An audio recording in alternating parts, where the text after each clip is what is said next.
All right, what's going on, guys? This is Rob, and episode 5 of WandaVision was absolutely insane. But here's what I'm going to do. I want to talk about the ending. I want to talk about this ending here, and I want to focus almost exclusively on the ending. There's all kinds of other stuff that happens over the course of the episode to basically show that Wanda's control is diminishing over her little dimension, or that, like Mephisto, or most likely Nightmare, if you ever read Captain America Volume 3, back in the 1990s when Nightmare took over Captain America and then wanted to conquer the world and all that kind of stuff. Something you guys may not know, Nightmare can possess people and then use their powers when they're possessed, right? So it may be something like that, but for right now, I just want to focus on what's going on with the ending of WandaVision. So as most everybody knows by this point, and if you haven't seen this, I don't know why you clicked on a video called WandaVision Episode 5 Ending Explained and then got mad because there was not a spoiler alert. But for most everybody who has seen this, we have Evan Peters Quicksilver, who's in WandaVision now. Now, here's the thing. It could just be a random thing, but it could just be like, well, you know, we're just doing it for the giggles, and that's basically it. But we're going to assume that this really is Evan Peters Quicksilver from Fox. And so at the end of WandaVision, assuming that he survives to the very end and that he makes it outside of Wanda's bubble, that he's kind of like, what is this place, right? Like, and he goes running to Westchester and there's no Xavier Institute, and he was like, where am I? What's going on here, right? He doesn't understand how he ended up in this place. And then he's just here now. And the question becomes, how do we get to that point? You know, how do we get to a point where if it really is Evan Peters Quicksilver and nothing's happened up to this point to indicate that the X-Men from Fox are now officially rolled over into the Marvel Cinematic Universe, then how do we get from A to B? In Marvel Comics, there was a story that came out in the aftermath of Age of Ultron called Cataclysm. And this was a story that basically dealt with the idea that in the Age of Ultron story, because Ultron had conquered the past while operating in the future, that Wolverine kept going back in time using Doctor Doom's time platform. And Marvel basically established that time was not just a thing that existed, that it's kind of like a living entity. It's like a rubber band. And if you travel back in time too much, you'll basically break time. And the result of this is that it led to the space-time continuum just going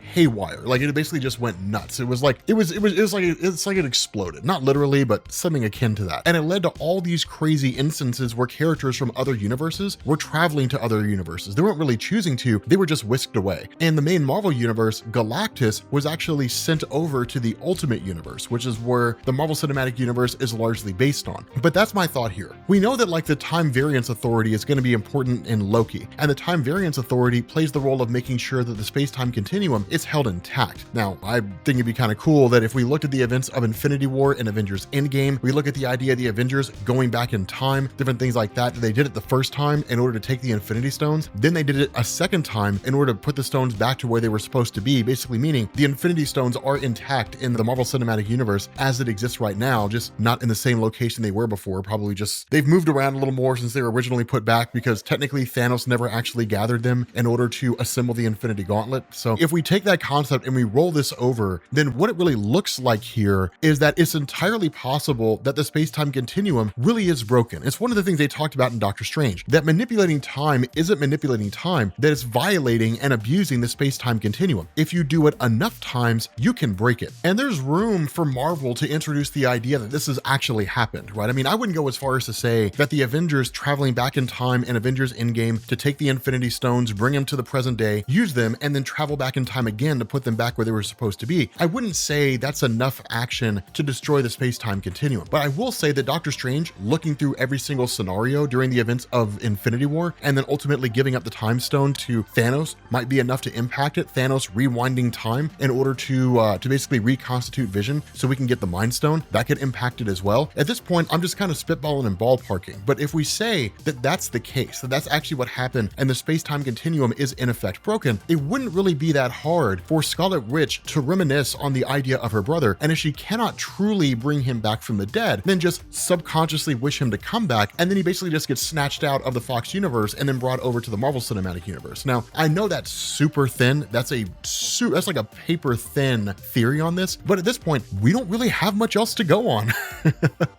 We don't really have much else to go on, but it does fit neatly into everything else that's going to be happening in the Marvel Cinematic Universe, right? If we take the Multiverse of Madness and we take the name and we look at it literally, then if the space-time continuum is basically broken and the multiverse is now what amounts to a whole bunch of pool balls just smacking against each other on a pool table, then universes are smashing together, they're crossing over, characters are bouncing in and out of universes, then it's absolute chaos out there. We don't know it's chaos out there because right now we're focusing on a small town in Westview. But if you take a step back and you look at everything that's going on, like presumably Doctor Strange might be doing, which is why he's currently not there, he's literally dealing with all this insanity out there, and then eventually he traces it back to his origin point, which, whatever that origin point happens to be. It's not outside the realm of possibility that with weakening barriers between universes, that Scarlet Witch could just end up grabbing Evan Peters. Now the question is, why him, right? Why not just any other alternate reality version of her brother, Aaron Taylor Johnson, right? Why not him? Why not some alternate reality version where he becomes the Sorcerer Supreme instead of Stephen Strange, or he becomes Iron Man instead of Tony Stark? Well, because we know that Marvel wants to roll the X-Men over into the MCU. The X-Men are coming to the Marvel Cinematic Universe. So what better way to kind of begin this crossing over process than to start with Evan Peters, who was just randomly snatched out of his universe because he's Quicksilver and Scarlet Witch wanted her brother back. But when you take this concept and you would apply it to things like Spider-Man 3, where we're going to end up seeing the different versions of Spider-Man that we've seen from different movie properties over the years. You look at the events of Doctor Strange 2, where you're going to have the entire multiverse being brought into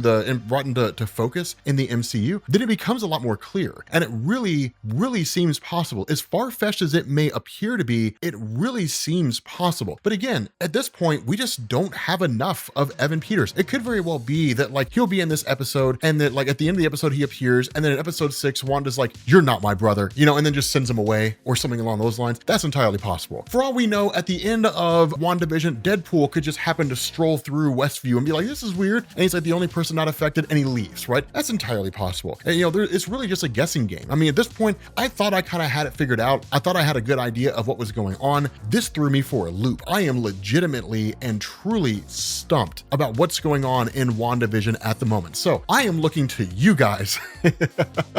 I want to know your theories, your ideas. Do you think that Evan Peters is Mephisto, who's masquerading as some guy, some version of Quicksilver, in order to give Wanda a hard time? If he is, why isn't he looking directly like her brother? Because that would mess with her head even more if that were actually the case. Is it really just the beginnings of how they're going to roll the X-Men over into the Marvel Cinematic Universe? Do you think it's just random? You're just kind of like, it's just a nice little tip of the hat, just kind of a nod to Quicksilver and the Fox universe, and then that's it. That's all it's ever going to be, right? Just a small little thing. And we're never going to see Evan Peters in the Marvel Cinematic Universe again. When the X-Men are officially rolled over, everybody will be recast, right? Professor Xavier, Magneto, Quicksilver, the whole 9 yards, they'll all be recast as wholly new characters. They'll get their own origin, and it won't have anything to do with the character of Evan Peters. I mean, let me know what you guys think down in the comments section, because I'm really curious to see what your ideas are. I do love reading your comments. I do love seeing what it is you guys have to say, because you guys have some amazing ideas in terms of how you guys think things are unfolding. But with that being said, guys, we're going to bring this to an end. Thanks for watching the video. Make sure you guys check the end screen here for our videos relating to WandaVision and our videos relating to our celebrity explanations. If you're interested in that, we just explained Black Panther recently. We're going to be explaining Beyonce here in the next couple days, so on Monday at the time that I'm recording this video. And yeah,